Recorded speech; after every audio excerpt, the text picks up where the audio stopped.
Hello friends, welcome back to my channel. আজকে আমরা এই ভিডিওর মাধ্যমে দেখে নেব 19শে মার্চ থেকে 23শে মার্চ পর্যন্ত আবহাওয়ার বিরাট পরিবর্তন।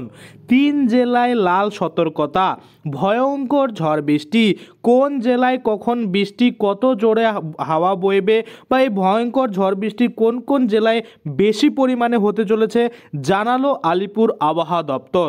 তো অবশ্যই আপনারা 19 থেকে 23শে মার্চের মধ্যে যে আবহাওয়ার পরিবর্তন লক্ষ্য করা যাবে সেটা কিন্তু আজকে আমরা এই ভিডিওর মাধ্যমে দেখব। তো অবশ্যই আপনারা ভিডিওটা প্রথম থেকে শেষ পর্যন্ত দেখবেন, তাহলে আপনারা বুঝতে পারবেন যে কোন কোন জেলায় কত গতিবেগে এই ঝড়ো হাওয়া বইবে, ভয়ঙ্কর ঝড় বৃষ্টি কোন কোন জেলাতে হবে এবং কোন কোন জেলায় লাল সতর্কতা, কোন কোন জেলায় হলুদ সতর্কতা জারি করা হয়েছে, সমস্ত কিছুই কিন্তু আজকে আমরা এই ভিডিওর মাধ্যমে দেখে নেব। তো চলুন বেশি দেরি না করে ভিডিওটা শুরু করা যাক। তো দেখুন, আপনাদের সামনে একটা ব্যানার খোলা রয়েছে যেখানে পরিষ্কারভাবে বলা রয়েছে দক্ষিণবঙ্গে ঝড়ো বৃষ্টির খেলা আগামীকালও। আমরা যদি দেখি এখানে কিছু ডিস্ট্রিক্টের নাম দেওয়া রয়েছে এবং এই জেলাগুলোতে কিন্তু হলুদ সতর্কতা এবং কোথায় কোথায় বজ্রবিদ্যুৎ সহ বৃষ্টিপাত হবে সেটা কিন্তু এখানে পরিষ্কার বলে দিয়েছে। আমরা যদি দেখি আগামীকাল রাজ্যে থাকছে ঝড় বৃষ্টির সম্ভাবনা যা তৈরি হবে রাজ্যের পশ্চিম অঞ্চলে, প্রধানত ঝাড়গ্রাম এবং মেদিনীপুর অঞ্চল থেকে ঝড় বৃষ্টির সাথে হতে পারে শিলাবৃষ্টি ও বজ্রপাত। দেখুন এখানে ডিস্ট্রিক্টগুলোর নাম আমি আপনাদের দেখিয়ে দিই। প্রথমত আপনারা দেখতে পাচ্ছেন মুর্শিদাবাদ, বীরভূম, এইটা কিন্তু হোয়াইট রয়েছে, অর্থাৎ হোয়াইট রয়েছে মানে হলুদ সতর্কতা জারি নেই।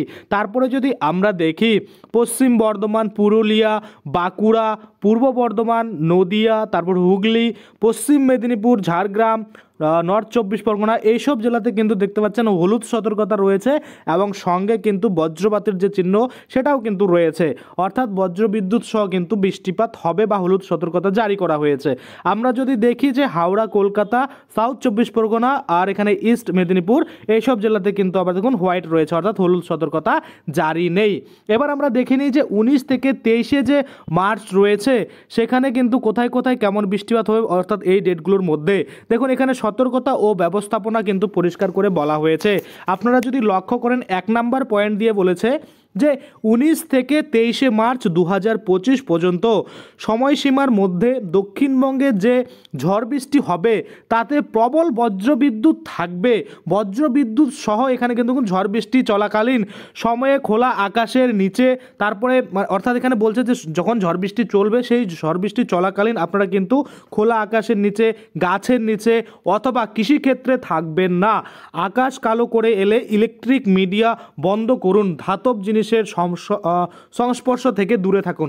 অর্থাৎ এখানে বলা হচ্ছে 19শে মার্চ থেকে 23শে মার্চ যখন এই ঝড় বৃষ্টি শুরু হবে বা ঝড় বৃষ্টি চলবে তখন কিন্তু আপনারা খোলা আকাশের নিচে থাকবেন না, এটা বলা হচ্ছে প্রথমত। দ্বিতীয়ত বলা হচ্ছে যে গাছের নিচে আপনারা থাকবেন না এবং আরও বলা হচ্ছে যে কৃষিক্ষেত্রে আপনারা থাকবেন না, অর্থাৎ অনেকেই আছেন যারা ঝড় বৃষ্টির মধ্যেও কিন্তু মানে জমিতে কাজ করতে থাকেন, এটা কিন্তু একদমই করবেন না, কারণ আপনারা জানেন এই ঝড়ো হওয়া বজ্রবিদ্যুতের ফলে অনেক মানুষের কিন্তু মৃত্যু হয়ে থাকে। সেক্ষেত্রে আপনারা এই কয়েকটা দিন অর্থাৎ 19 থেকে 23শে মার্চ পর্যন্ত কৃষিক্ষেত্রে কিন্তু আপনারা যাবেন না, গেলেও কিন্তু আবহাওয়া অনুযায়ী কিন্তু আপনারা সতর্কতা অবলম্বন করবেন, এটা কিন্তু বলা হচ্ছে। এবং এখানে আরও বলেছে যে যদি আকাশ কালো করে আসে, আমরা জানি যখন ঝড় বৃষ্টি শুরু হয় অনেকটাই কিন্তু অন্ধকার টাইপ হয়ে যায়, সেক্ষেত্রে কিন্তু আপনারা ইলেকট্রনিক যে মিডিয়া রয়েছে সেগুলো ইউজ করা বন্ধ করবেন। যেমন আপনারা টিভি হতে পারে, মোবাইল ফোন হতে পারে, এগুলো কিন্তু স্বাভাবিকভাবে কিছু মানে হয় না মোবাইল ফোন, তারপরেও আপনারা একটু সেফটি অবলম্বন করবেন, সেটাই কিন্তু এখানে বলা হচ্ছে। তারপরে এখানে আরও বলেছে যে ধাতব জিনিসের সংস্পর্শ থেকে দূরে থাকুন। এবার দ্বিতীয়ত যদি আমরা দেখি এখানে পরিষ্কারভাবে বলেছে যে প্রদত্ত সময়সীমার মধ্যে, অর্থাৎ এই যে 19শে মার্চ থেকে 23শে মার্চের মধ্যে ঝাড়গ্রাম, পূর্ব মেদিনীপুর, পশ্চিম মেদিনীপুর, তারপরে বাঁকুড়া, পুরুলিয়া, হুগলি, হাওড়া, 2 বর্ধমান, নদিয়া, কলকাতা, উত্তর ও দক্ষিণ 24 পরগনা, উপর দিয়ে কিন্তু মাঝে মধ্যে অস্থায়ী 40 থেকে 70 কিলোমিটার প্রতি ঘন্টার দমকা থেকে ঝড়ো হাওয়া বয়ে যাবে।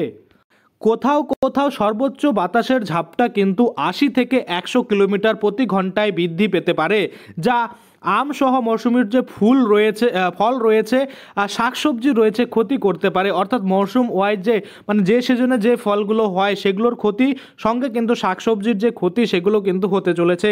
তাই 19শে মার্চের আগে বিশেষ ব্যবস্থা গ্রহণ করুন, ঝড়ের সময় বাইরে থাকবেন না।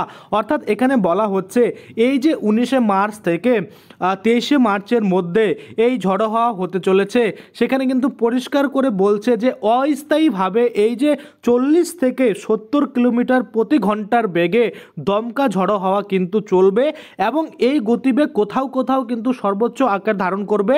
সেটা কিন্তু বলা হচ্ছে, দেখুন সর্বোচ্চ বাতাসের ঝাপটা সেটা কিন্তু 80 থেকে 100 কিলোমিটার পার ঘন্টায় কিন্তু বৃদ্ধি পেতে পারে। অর্থাৎ আমরা বলতেই পারি যে 40 থেকে 100 কিলোমিটার পার ঘন্টার গতিবেগে কিন্তু এই যে ঝড়ো হাওয়া সেটা কিন্তু বইবে। এবং এখানে বলছে আম সহ সিজনাল যে ফল রয়েছে সেগুলোর তো ক্ষতি হবেই, সঙ্গে শাকসবজিরও কিন্তু ক্ষতি করতে পারে। এবং আরও বলেছে যে 19শে মার্চের আগে যদি সম্ভব হয় আপনার যে ফসল সেটাকে তুলে নেওয়ার, সেক্ষেত্রে তুলবেন। যদি সম্ভব না হয় সেক্ষেত্রে আপনার ফসলের কি সেফটি নেওয়া যায়, কি সাবধানতা অবলম্বন করা যায় সেটা কিন্তু এখানে করতে বলা হয়েছে। আবারও কিন্তু এখানে বলছে যে ঝড়ের সময় বাইরে কিন্তু থাকবেন না। তারপরে তৃতীয়ত যদি আমরা দেখি যে প্রদত্ত সময়সীমার মধ্যে বিক্ষিপ্তভাবে শিলাবৃষ্টি ও ভারী বৃষ্টিপাতের সম্ভাবনা রয়েছে। অর্থাৎ এই যে সময়সীমা, কোন সময়সীমা? 19শে মার্চ থেকে 23শে মার্চের মধ্যে এই যে সময়সীমা বেঁধে দেওয়া হয়েছে, এর মধ্যে কিন্তু শিলাবৃষ্টি ও ভারী বৃষ্টিপাতের সম্ভাবনা রয়েছে, যা ফসলের ব্যাপক ক্ষয়ক্ষতি করতে পারে।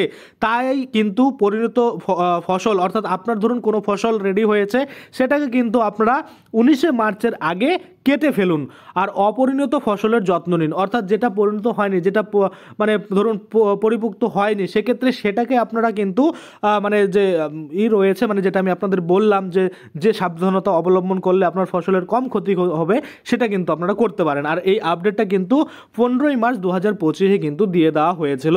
তো আশা করি আপনারা বুঝতে পারছেন। তো বিশেষ করে আমরা যদি দেখি উত্তরবঙ্গে এই যে ঝড়ো হাওয়া সেটা কিন্তু তেমন নেই।